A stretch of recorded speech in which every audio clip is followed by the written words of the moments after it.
Hello and welcome back to my YouTube channel, and firstly, Happy New Year! 2020 is over, thank God!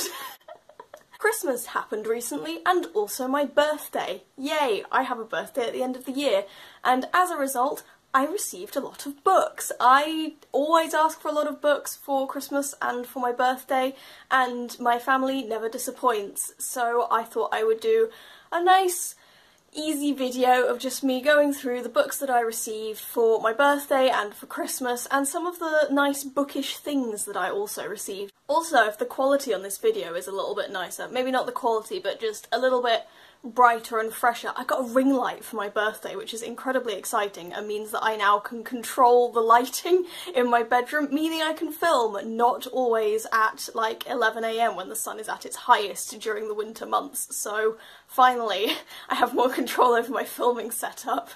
Anyway, I will get into it. Book number one that I received was Amelia Westlake Was Never Here by Erin Goff. This is one that's been on my list for a little while now, and I was just sort of waiting for Christmas to arrive for me to receive it. This is a young adult contemporary book about two girls who go to, I think, an all-girls school, or just generally a quite upper-class privileged institution, and they encounter a swimming coach, I think, or a teacher, who is behaving inappropriately to students, and whose behaviour gets swept under the rug and nothing is done about it. And these two girls hate each other, but they are united by their cause for justice, and so they create a fake student who doesn't actually exist, who can carry out the justice that they want to see happen.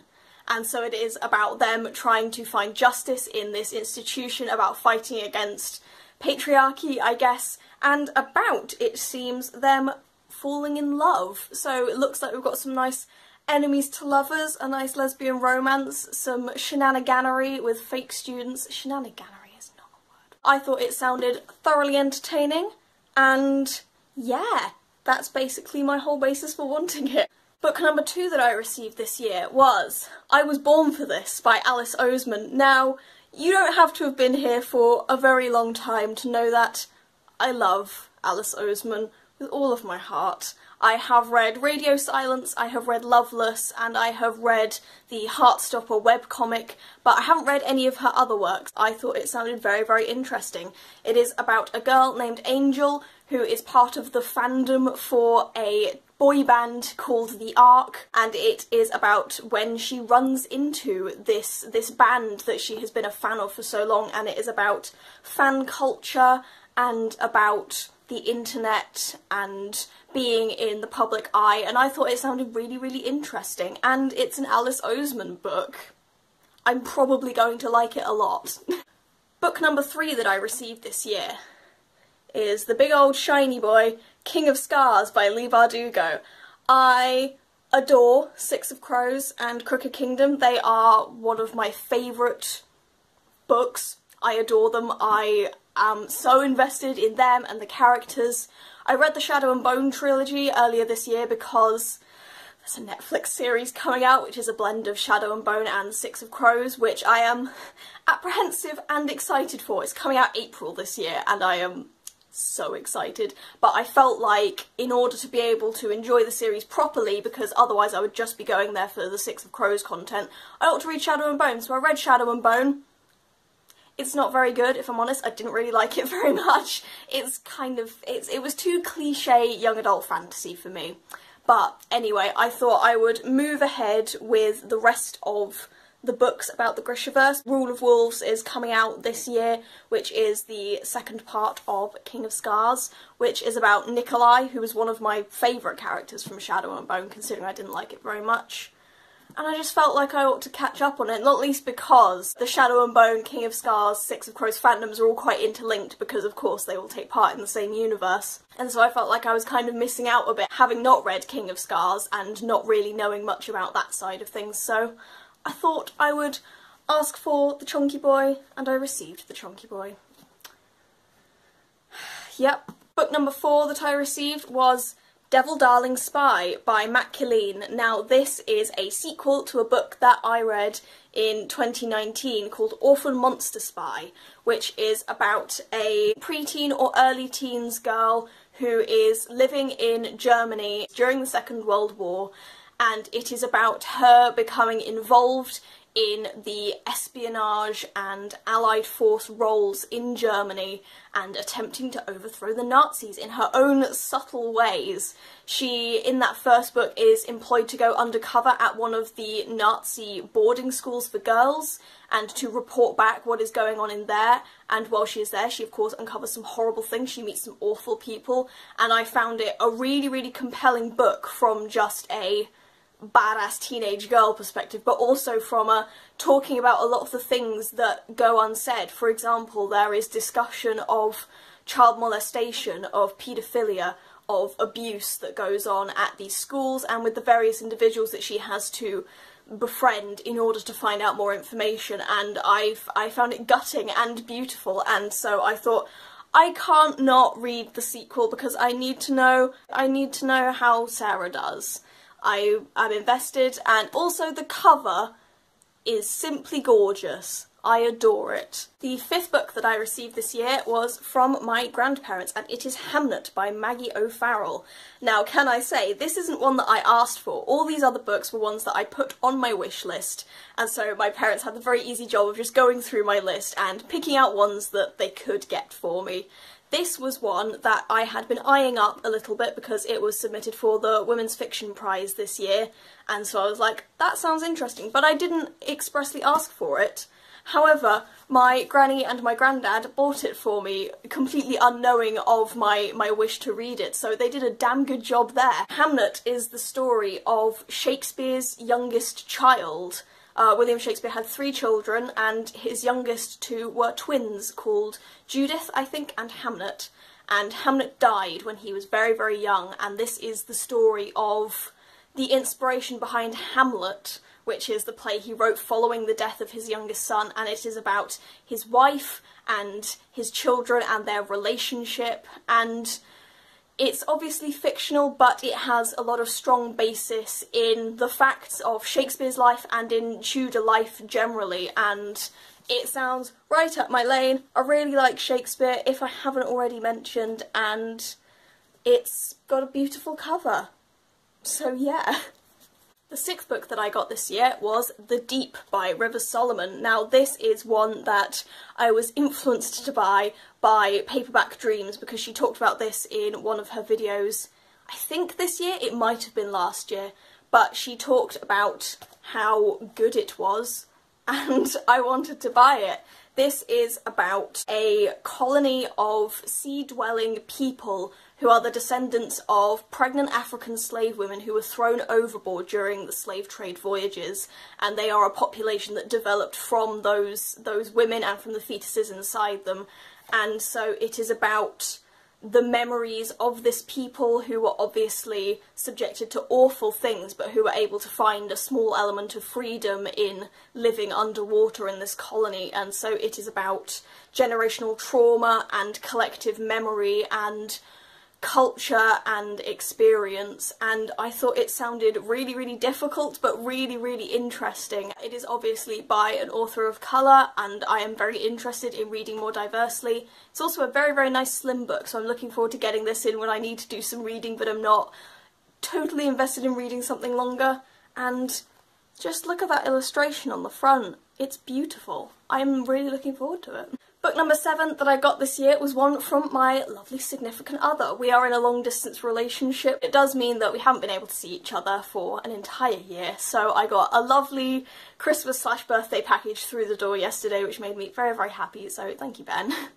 And in it was this, The Midnight Library by Matt Haig, which I was delighted to see because, again, this is a book that I was interested in reading, but that I hadn't expressed that desire to anyone, and so I asked my SO, how did you know I would want this? You know, I wanted to read this, but what made you pick it? And you know what they said? They just smiled at me and went, it has a nice cover. This is about a woman named Nora who is at the end of her tether. Her life is dreadful and she hates it and she wants to die. And so she is transported to this magical library called the Midnight Library, where there are dozens and dozens and dozens of stories of the lives she could have lived. And I don't know a huge amount more than that, other than throughout the duration of the book she learns to love life again, or to at least accept her own life. And I have read another Matt Haig book called Notes on a Nervous Planet, which I found so insightful and so valuable as someone who struggles with their mental health. I follow Matt Haig on Instagram. I think he's a great human being and I desperately want to read more of his works, and so it was fantastic really that I received this one. And now we come on to the books that I received that I have already read. I did a significant amount of reading between Christmas and New Year because really what else is there to do? So the ones that I actually read on Christmas Day itself are these bad boys. I got the physical copies of Heartstopper by Alice Oseman, because of course I did. I have been reading the online comic since about September of this year. I just adore it, and I thought it would be really, really nice to have the physical copies as well so that I can just flick through them. It means I can bookmark the pages that I find particularly endearing because it's just so sweet. Heartstopper is a love story between two boys named Nick and Charlie, who meet when they are put into the same tutor group when Nick is in year 11 and Charlie is in year 12 at secondary school, so Charlie is 14, 15 and Nick is 15, 16. And it is about them meeting, forming a friendship, developing crushes on each other, Nick realising things about his sexuality, and them eventually getting together and falling in love. It is now taking a slightly darker turn. The ending of volume 3 of the physical copies is painful, but I am reading ahead, obviously, as the webcomic comes out, and I am very excited for volume 4 to come out in physical form, and I love it so much. It is one of those just really, really comforting reads. It's not heavy on difficult topics. Charlie, I must say, does deal with issues to do with eating, self-harm and suicidal thoughts. Watch out for those if that is difficult for you to read, and they are often linked with homophobia, particularly internalised homophobia, so if those are triggering to you, be aware. Alice Oseman does put trigger warnings before all of the chapters online, so you can find the specific points at which you might want to skip if you read it online, so exercise caution, but generally it is just it's just a love story that happens to be between two boys, and it contains one of the most genuine, heartfelt, beautiful romances that I have ever read. Alice Oseman really, really nails romance for an Arrow Ace writer, and I am so impressed by it, because the characters she writes are so real and beautiful, and I love these boys. It was lovely as well to just sit in front of the fire on Christmas Day and just read about these lovely boys and their friends. So the next book that I read during the Christmas period that I also received at Christmas was The Infinite Noise by Lauren Shippen. Now this, I didn't realise, is based on a podcast called The Bright Sessions, but I had no knowledge of this going into the book. I was only really aware of it as I was reading it and felt like things were a little underexplained. But it is the story of a boy named Caleb who discovers pretty early on in the book that he is an atypical. He is essentially overly empathetic to the point where he genuinely feels other people's emotions. He describes himself at some point as like an emotional barometer. He can feel what other people are feeling just by being near them, and even more so if he is particularly connected to them.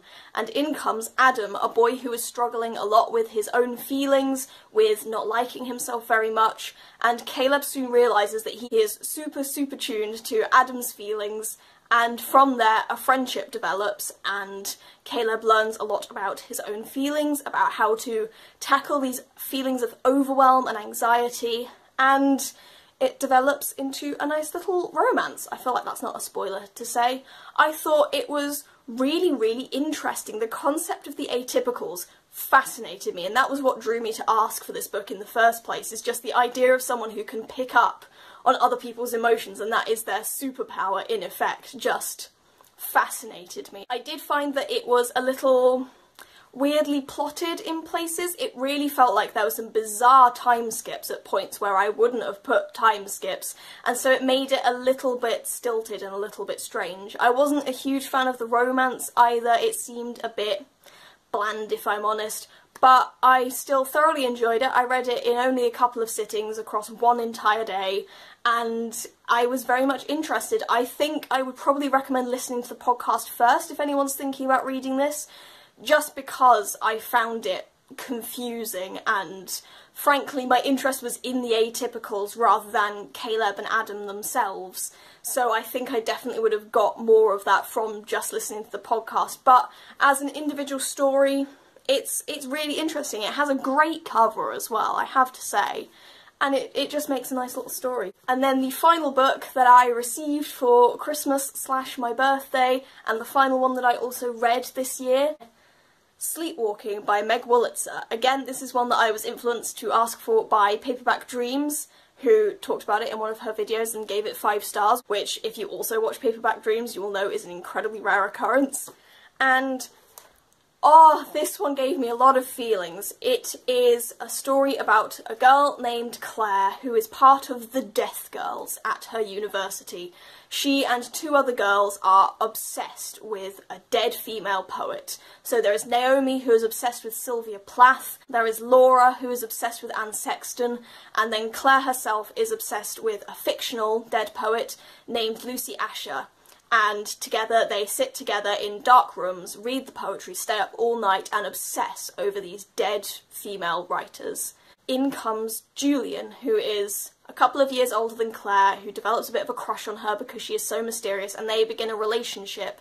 But it is during this relationship that Claire starts to untangle some of her feelings around Lucy Asher and about life and death and grief. Claire has experienced the loss of a family member before the story begins, and it is clear that she has barely processed any of that. And so through her relationship with Julian, through the new feelings that come up, where she's feeling a sense of fulfilment and comfort in something that isn't Lucy Asher's poetry, she begins to question a lot of thoughts and feelings that she has, and it leads her to embark on a very, very strange but really fascinating journey. And oh, this book hurt my feelings. It is philosophical in a lot of ways. It leads you down some really, really interesting rabbit holes to do with creativity and life and death and grief and suicide and love and all these different things.